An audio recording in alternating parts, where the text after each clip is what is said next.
ಅದೇ ನಾನು ಸಾರು ಲಾಸ್ಟ್ ಟೈಮು ಒಂದು ಹೋರಾಟಕ್ಕೆ ನಾನು ಊರಲ್ಲಿ ಇರಲಿಲ್ಲ, ನಾನು ಬರೋ ಅಷ್ಟೊತ್ತು ಮುಗಿದೋಗಿತ್ತು. ನಾನು ಅವಾಗ ಟ್ವೀಟ್ ಮಾಡಿ ಹೇಳಿದ್ದೆ, ರಾಮನಿಗೇನೆ 14 ವರ್ಷ ವನವಾಸ, ಇನ್ನು ರಾಮಾಚಾರ್ಯಗೆ 14 ವರ್ಷ ವನವಾಸ ಇಲ್ಲದೆ ಇರುತ್ತಾ.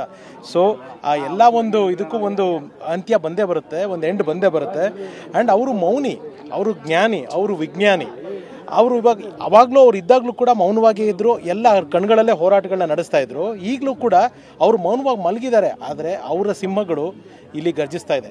ವಿಷ್ಣು ಸರ್ ದೈಹಿಕವಾಗಿ ನಮ್ಮ ಜೊತೆಗಿಲ್ಲ, ಅವ್ರು ಯಾವತ್ತು ನಾವು ಇಲ್ಲ ಅನ್ಕೊತೀವಿ ಅವತ್ತು ಅವ್ರು ಇಲ್ಲ ಅನಿಸುತ್ತೆ, ಬಟ್ ಅವರು ನಮ್ಮ ಒಳಗಡೆನೇ ಇದ್ದಾರೆ. ನನಗೆ ಒಂದು ಪರ್ಸ್ನಲ್ ಕನೆಕ್ಟ್ ಏನಂದರೆ, ನನ್ನ ಫಸ್ಟ್ ಫಿಲ್ಮ್ ನಾನು ಡೈರೆಕ್ಟ್ ಮಾಡಿದ್ದು ಚೆಲುವೆ ನಿನ್ನ ನೋಡಲು ಸಿನಿಮಾ ಆಡಿಯೋ ರಿಲೀಸು ಮಾಡೋಕ್ಕೆ ಹೋದಾಗ ಮೈಸೂರಿನಲ್ಲಿ ವಿಷ್ಣು ಸರ್ ಕಿಂಗ್ಸ್ ಕೋರ್ಟಲ್ಲೇ ಇದ್ದರು. ಅವಾಗ ಹೋಗಿದ್ವಿ, ಹೋಗಿ ವಿಷ್ಣು ಸರ್ ಬ್ಲೆಸ್ಸಿಂಗ್ ತೊಗೊಂಡ್ವಿ. ನನಗೊಂದು ಪರ್ಸ್ನಲ್ ತುಂಬ ಬ್ಲೆಸ್ಸಿಂಗ್ ಏನಂತಂದರೆ, ಅವರು ಅದನ್ನು ಹಾಡುಗಳನ್ನ ಕೇಳಿ ನಿಂಗೆ ಒಳ್ಳೇದಾಗುತ್ತೆ ಅಂತ ವಿಶ್ ಮಾಡಿದರು. ಬಹುಶಃ ಎಲ್ಲೋ ಅವರ ಒಂದು ಆ ಬ್ಲೆಸ್ಸಿಂಗ್ ಅಂತ ಕಾಣುತ್ತೆ. ಇಂಡಸ್ಟ್ರಿನಲ್ಲಿ ನಾನು ಅಂಥ ಹಿಟ್ಗಳು ಕೊಡಲಿಲ್ಲ ಅಂದರು, ಅಥವಾ ಏನು ಅಂದ್ಕೊಳ್ಳೋ ರೀತಿಯಲ್ಲಿ ಯಶಸ್ಸು ಕಾಣಿಸಿಲ್ಲ ಅಂದ್ರೂ ಎಲ್ಲೋ ಅಂಥವರ ಒಂದು ದಿಗ್ಗಜರ ಒಂದು ಆಶೀರ್ವಾದ ಅಂದ್ಕೊಂಡು ಎಲ್ಲೋ ಒಂದು ಕಡೆ ಒಂದು ಸಣ್ಣ ಪುಟ್ಟದಾಗಿ ಗುರುತಿಸ್ಕೊತಾ ಇದ್ದೀವಿ, ಕೆಲಸ ಮಾಡ್ತಾಯಿದ್ದೀವಿ. ಆ್ಯಂಡ್ ಅವರು ಪ್ರತಿಯೊಂದು ಹೇಳ್ತಿದ್ದು ಸಹನೆ. ಆ ಸಹನೆನ ಅವ್ರ ಅಭಿಮಾನಿಗಳನ್ನು ಅವ್ರು ಮಾತ್ರ ಪಾಲಿಸ್ಕೊಂಡು ಬಂದಿಲ್ಲ, ಅವ್ರು ಎಲ್ಲ ಸಿಂಹಗಳಿಗೂ ಆ ಸಹನೆ ಕಲಿಸ್ಕೊಟ್ಟಿದ್ದಾರೆ. ಸಹನೆಯಿಂದ 14 ವರ್ಷ ಕಾತಿದ್ದಾರೆ. For everything, for good wait there will be always a good result ಅಂದರೆ ಇವಾಗ ಎಲ್ಲ ಶ್ರೀನಿವಾಸ್ ಸರ್ ನೇತೃತ್ವದಲ್ಲಿ, ಅವರ ಅಭಿಮಾನಿಗಳ ನೇತೃತ್ವದಲ್ಲಿ ಒಳ್ಳೆಯದಾಗುತ್ತೆ. ಅದೇ ನಂಬಿಕೆನಲ್ಲಿದೆ.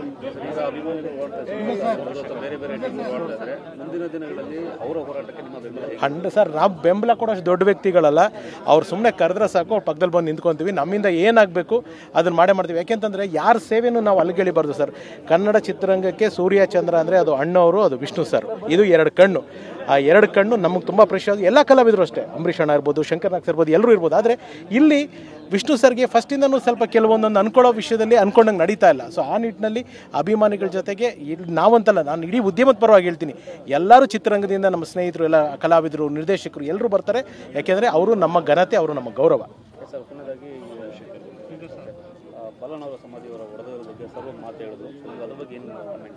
ಸರ್ ಅಂದರೆ ಆಗಬಾರ್ದು ಸರ್. ಅಂದರೆ ಸಮಾಧಿ ಅನ್ನೋದೇ ಒಂದು ಮನಸ್ಸಿಗೆ ತುಂಬ ಹಿಂಸೆ ಆಗುವಂಥ ವಿಚಾರ. ಅದನ್ನು ಹೊಡೆದಿದ್ದಾರೆ ಅಂತಂದರೆ ತುಂಬ ಇದಾಗುತ್ತೆ. ಆ ನಿಟ್ಟಿನಲ್ಲಿ ಹಿರಿಯರೆಲ್ಲ ಏನೇನು ನಿರ್ಧಾರ ತೊಗೊತಾರೆ ಎಲ್ಲ ಅವ್ರ ಜೊತೆಗೆ ನಾವುಗಳೆಲ್ಲ ಇರ್ತೀವಿ.